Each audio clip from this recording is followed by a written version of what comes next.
लोकसभा चुनावों के साथ ही देश में 4 राज्यों के विधानसभा चुनाव भी कराए गए थे। 2 राज्य अरुणाचल प्रदेश और सिक्किम में मतगणना 2 जून को करा ली गई थी।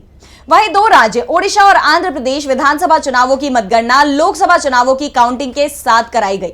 तो कहां किस दल को मिली जीत, देखिए ये रिपोर्ट। देश में बदलाव की लहर चल रही थी और शायद इसको टीवी चैनल के एग्जिट पोल पहचान नहीं पाए, इसीलिए उनके हर अनुमान गलत साबित हुए। करीब 25 साल से उड़ीसा की सत्ता पर काबिज नवीन पटनायक हो या फिर आंध्र प्रदेश में 2019 के चुनाव में प्रचंड जीत के साथ जीतने वाले जगन मोहन रेड्डी, दोनों को ही करारी हार का सामना करना पड़ा है। आंध्र प्रदेश की 175 सीटों वाली विधानसभा में टीडीपी ने अकेले अपने दम पर बहुमत हासिल कर लिया है।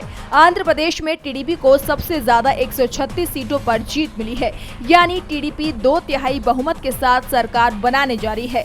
एक बार फिर चंद्रबाबू नायडू आंध्र प्रदेश की कमान संभालेंगे। दूसरी तरफ सत्ताधारी वाईएसआरसीपी को सिर्फ 10 सीटों पर ही जीत मिली है। चंद्रबाबू की सहयोगी पवन कल्याण की पार्टी जनसेवा को 21 सीटों पर जीत मिली है।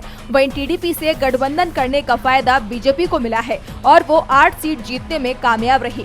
दूसरी तरफ सबसे बड़ा झटका नवीन पटनायक को लगा है। चुनावों के ऐलान से पहले बीजेपी नवीन पटनायक के साथ गठबंधन की कोशिश में जुटी हुई थी। यहाँ तक कि वो उड़ीसा में पटनायक को अपना नेता भी मानने को तैयार थी, लेकिन सीटों के बंटवारे पर बात नहीं बन पाई और जनता ने बीजेपी के साथ प्यार और तकरार का खेल खेलने वाले नवीन पटनायक के साथ ही खेला कर दिया। पीएम मोदी को अपना दोस्त बताने वाले पटनायक सत्ता से बाहर हो गए और उन्हें दिल्ली में बीजेपी का साथ देने की कीमत बीजेपी के हाथों राज्य की सत्ता गंवाने के रूप में चुकानी पड़ी। उड़ीसा की 147 सीटों में से बीजेपी 69 सीटें जीतकर बहुमत हासिल कर चुकी है, तो नवीन पटनायक की बीजेपी को 45 सीटें मिली है। कांग्रेस को भी 13 सीट जीतने में कामयाबी मिली है। इसके साथ ही अब उड़ीसा में सबसे लंबे समय तक सीएम रहने वाले नवीन पटनायक की सत्ता का अब अंत हो गया है।